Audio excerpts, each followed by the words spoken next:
السلام علیکم ورحمۃ اللہ وبرکاتہ۔ آپ دیکھ رہے ہیں حافظ یونس کا چینل۔ آج کی اس ویڈیو میں پیر اجمل رضا قادری صاحب کا بہت خوبصورت بیان پیش کیا جا رہا ہے، انشاءاللہ آخر تک ضرور دیکھیں۔ شکریہ۔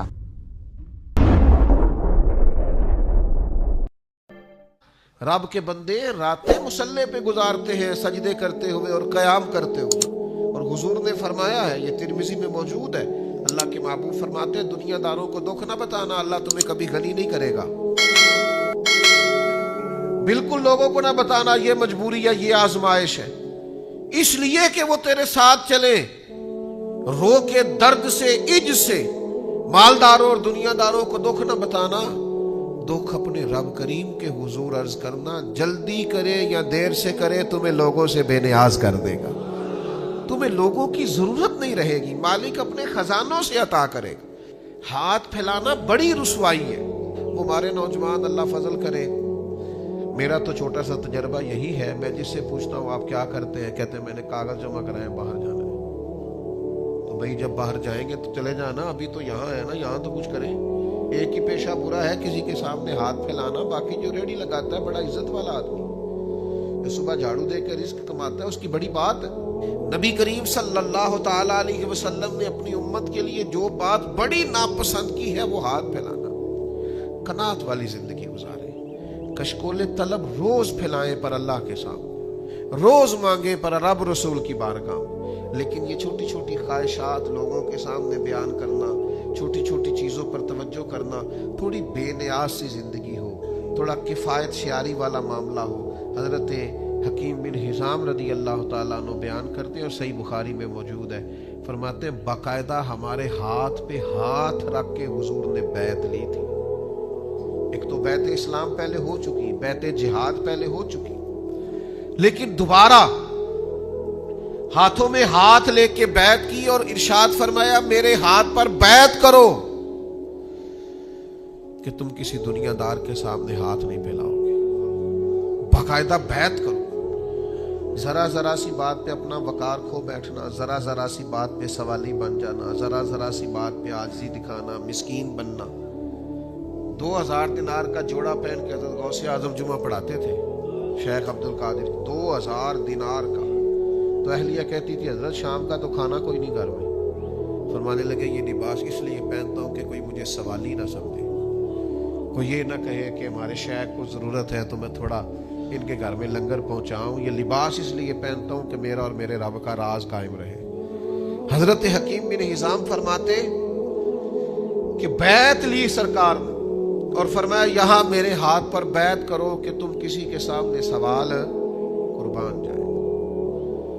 80 سال سے زیادہ عمر ہو گئی تھی حضرت حکیم بن حزام، گھوڑے پہ بیٹھے ہوتے تھے، ہاتھ سے درہ گر گیا، خادم قریب کھڑا تھا، غلام قریب کھڑا تھا، اسے نہیں کہا کہ میرا درہ پکڑا دے، گھوڑے سے نیچے اترے، پھر درہ اٹھایا، دوبارہ گھوڑے پہ سوار ہونے لگے تو بڑھاپا تھا، کچھ تکلیف ہوئی، ذرا مشکل سے چڑھے تو خادم کہنے لگا حضور اتنے سے کام کے لیے اترے تھے تو مجھے بتا دیتے، میں پکڑا دیتا۔ تو آنکھوں میں آنسو چمک آئے، فرمانے لگے کیسے بتا دیتا، اپنے نبی سے وعدہ کیا ہے کسی کے سامنے ہاتھ نہیں پھیلاؤں گا، کسی سے سوال نہیں کروں گا، جو خود کر سکتا ہوں وہ کسی سے کہوں گا۔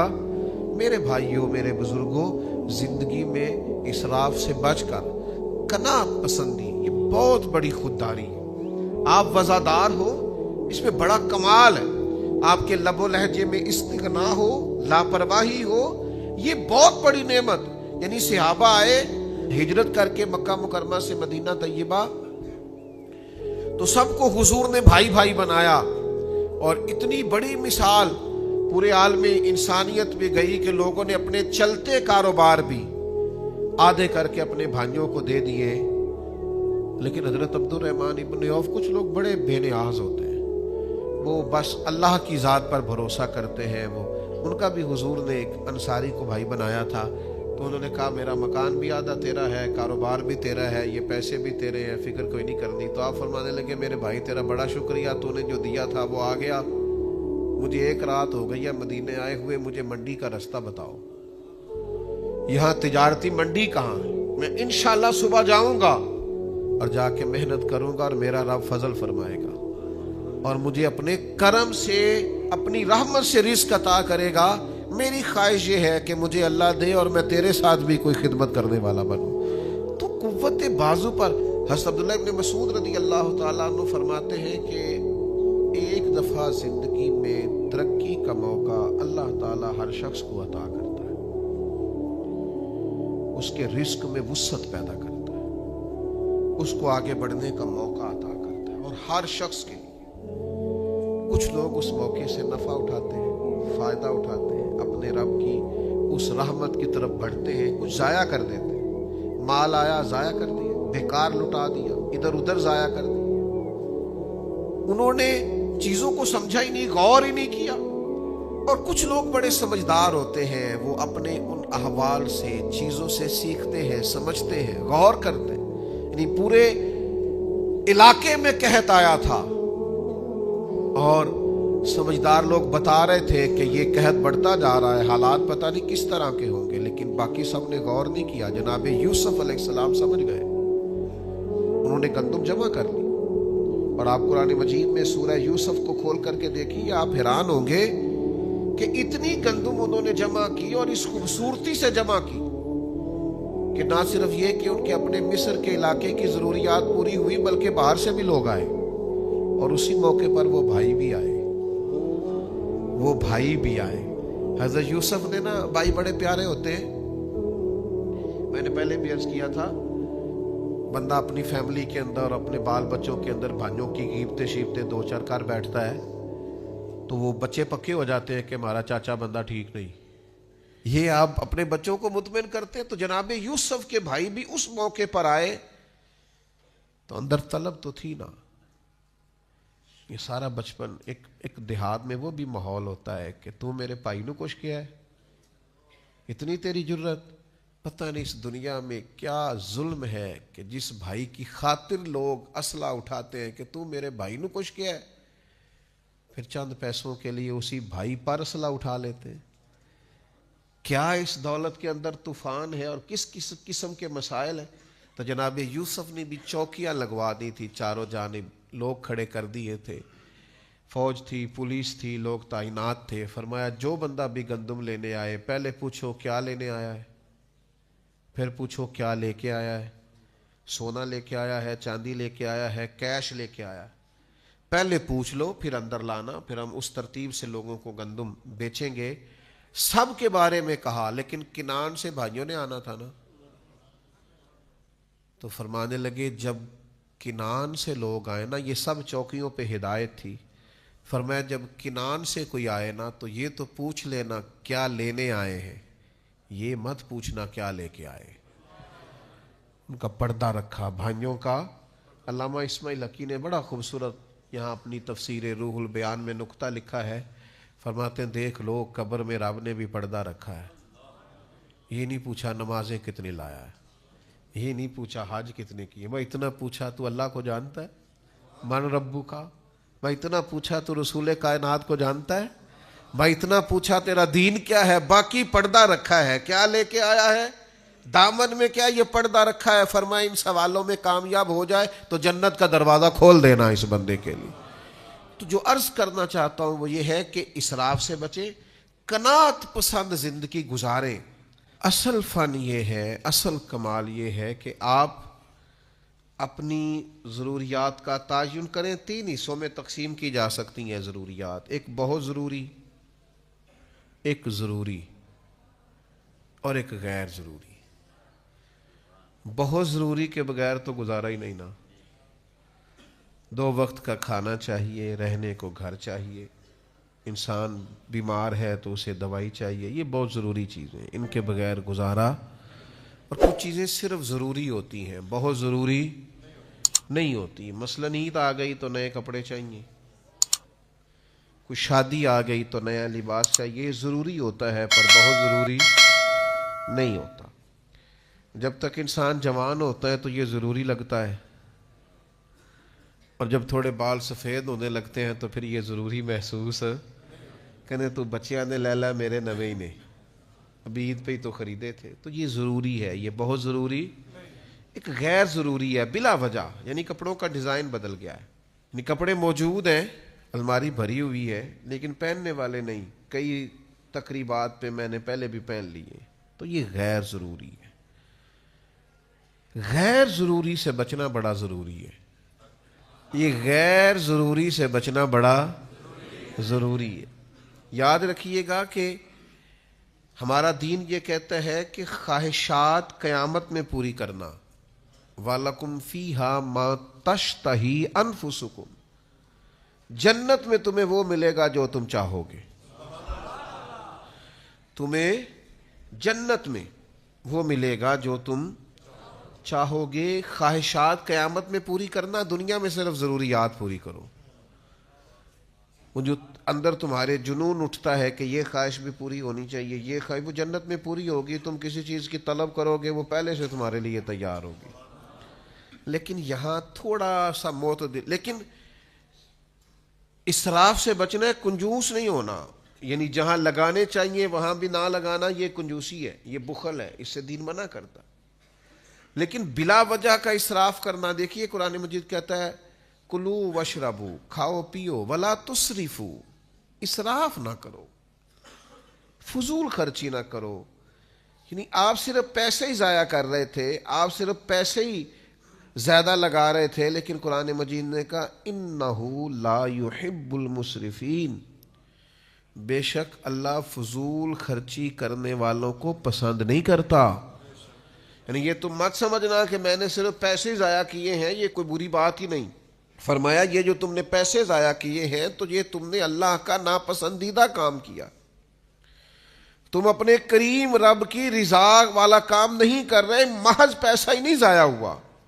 یہ ایک روحانی مسئلہ ہے کہ تمہیں فضول کاموں سے بچنا چاہیے۔ آپ کے پاس جتنا بھی ہے کیا حرج ہے، بڑی جگہ ہیں لگانے والی، آپ اللہ کے راستے میں لگائیں، آپ غریبوں پر خرچ کریں، آپ بیواؤں کی مدد کریں، آپ کسی دین کے کام میں لگا لیں، لیکن یاد رکھیے گا کہ بہت زیادہ مال بھی ہو تو اس وقت بھی اسے ضائع کرنے کی اجازت نہیں ہے۔ ہمارے ہاں نا ہوتا ہے ضائع بعض لوگوں کے پیسے، اور ایک تھوڑی دیر کے لیے رک کے یہ بھی سمجھیے گا کہ بعض لوگ ایسے ہیں جو بہت عروج پہ تھے مالی طور پر، لیکن وہ پھر زوال پذیر ہوئے، کہیں نہ کہیں ان کو اللہ تعالیٰ نے وسعت رزق عطا کی تھی، لیکن پھر وہ کیوں زوال پذیر ہوئے کہ انہوں نے اس نعمت کی قدر نہیں کی، بیکار بڑا لٹایا۔ بعد میں وہ شکوے کرتے ہیں میں نے فلانے کو بھی دیا، میں نے فلاں کو بھی دیا، میں نے فلاں کی مدد بھی کی، تو کئی دفعہ کہنے کو دل کرتا ہے جناب کیوں کی آپ نے بلا وجہ، فلاں کی شادی پہ میں اتنے دے آیا، کیوں دے آئے آپ نے قدر ہی نہیں کی، اللہ نے آپ کو دیا تھا۔ آپ کو ضرورت کی جگہ پہ لگانا چاہیے، خرچ اگر کرنا چاہیے تھا تو دیکھنا چاہیے تھا کسی مسکین، یتیم، ضرورت مند کی مدد کرتے۔ آپ نے بس وہ مجھے فلاں نے بلا لیا اور مجھے اس نے بڑا کہا اور مجھے چودھری مان لیا تو لہذا میں لٹا آیا، تو آپ کے اس رویے نے بے برکتی پیدا کر دی۔ یہ رویہ، یعنی دیکھیے ایک حدیث کی روشنی میں اس سارے مفہوم کو سمجھیے گا۔ حضور نبی رحمت صلی اللہ تعالی علیہ وسلم کریم ارشاد فرماتے ہیں، میرے نبی پاک صلی اللہ تعالی علیہ وسلم بیان کرتے ہیں، حضور فرماتے ہیں تم نہر پر بھی وضو کر رہے ہو نا، پھر بھی تمہیں پانی ضائع کرنے کی اجازت نہیں، یعنی تمہارے پاس اتنا وسیع پانی موجود ہے کہ نہر ہی چل رہی ہے، تو وہاں بھی تمہیں یہ اجازت نہیں دی جا سکتی کہ تم پانی کو ضائع کرو، وہاں بھی جتنی تمہاری ضرورت ہے اتنا پانی حاصل کرو، ضیاء کی یہاں بھی گنجائش نہیں ہے۔ لیکن وہ جناب کمال ہو گئی، یہ بھی کھا لو وہ بھی کھا لو۔ ہمارا احباب سے ملنا ہوتا ہے، لوگ دین کے نام پر محبت کرتے ہیں، تو بعض جگہوں پہ کھانے کی دعوتوں پر جانے کا اتفاق ہوتا ہے تو 10 کھانے، تو ہم ان سے کہتے ہیں میاں نہیں کھا سکتے، آپ نے ایک ہی کھانا پکا ہوا ہوتا تو بڑا اچھا تھا، ایک روٹی کھانی ہے، اور وہ یہ ہوتا ہے کہ آپ کبھی تجربہ کر کے دیکھ لیں گھر میں کہ وہ ایک سالن صاف سا پک جائے تو وہ چل جاتا ہے گزارا بہترین سا۔ جب آپ کے پاس 10-15 قسم کے آپشن ہو تو بعض اوقات تو دیکھ کے پیٹ بھر جاتا ہے۔ لیکن ہمارے ہاں کچھ لوگ کہتے ہیں کہ لوگوں کو پتہ چلنا چاہیے میرے پاس پیسے ہیں، لوگوں کو اندازہ ہونا چاہیے کہ میرے پاس وسعت رزق ہے، تو بھائی آپ اسراف نہیں کریں، بیکار خرچ نہ کریں، فضول خرچی نہ کریں، یہ عمل اتنا خطرناک ہے. آپ نے سارے پیسے بھی کما لیے ہیں تو پھر بھی اس کے آپ مالک نہیں، مالک حقیقی تو اللہ تعالیٰ ہے. قیامت والے دن 2 سوال ہوں گے، بخاری میں موجود ہے رزق کے مسئلے میں. محض یہ سوال نہیں ہوگا کہ کمایا کہاں سے تھا. کریم فرماتے ہیں یہ بھی پوچھا جائے گا کہاں سے کمایا، اور یہ بھی پوچھا جائے گا لگایا کہاں پہ. تو یہ جو خرچ کرنے کا تعین ہے یہ بھی آپ دین کے مطابق کریں گے، آپ کو خرچ کرنے کی بابت بھی سوال ہوگا. تو اسراف نہیں کریں. ہمارے ہاں کچھ لوگ بے جا ضائع کرتے ہیں، کچھ بیچاروں کی ضروریات پوری نہیں ہوتی، اور کچھ ایسے ہیں جو اسراف کر رہے ہوتے. اس اسراف سے بچیں، اپنے آپ کو اس سے بچائیں. حضرت سلمان فارسی رضی اللہ تعالیٰ عنہ ارشاد فرماتے ہیں، حدیث کے راوی ہیں، ارشاد فرماتے ہیں، ابن ماجہ میں حدیث موجود ہے. آپ فرماتے ہیں کہ میں نے خود نبی پاک علیہ السلام سے سنا، حضور فرمانے لگے جو دنیا میں جتنا پیٹ بھر کے کھائے گا نا، قیامت والے دن اتنا ہی بھوکا رکھا جائے گا. بہت زیادہ سیر ہو کے کھانے کی دین اجازت نہیں دیتا، اگرچہ آپ کے پاس جائز ہے، آپ کا اپنا ہے، آپ مالک ہیں، لیکن حضور نے فرمایا کافر 7 آنتوں سے کھاتا ہے، مومن 1 آنت سے کھاتا ہے. مومن کا کھانا ہی کم ہے، جتنی مرضی بھی پسندیدہ چیز اس کی ہو وہ معتدل طریقے سے کھاتا ہے، وہ کھا کھا کے بیمار تھوڑی ہوگا. تو فرمایا کہ دنیا میں جو جتنا زیادہ پیٹ بھرے گا صبح قیامت اتنا بھوکا رکھا جائے گا. تو میں عرض کروں گا آپ کی خدمت میں کہ کھانے میں اسراف سے بچا جائے. کچھ لوگوں کو بہت زیادہ شوق ہوتا ہے کھانے کا، بہت کھاتے ہیں.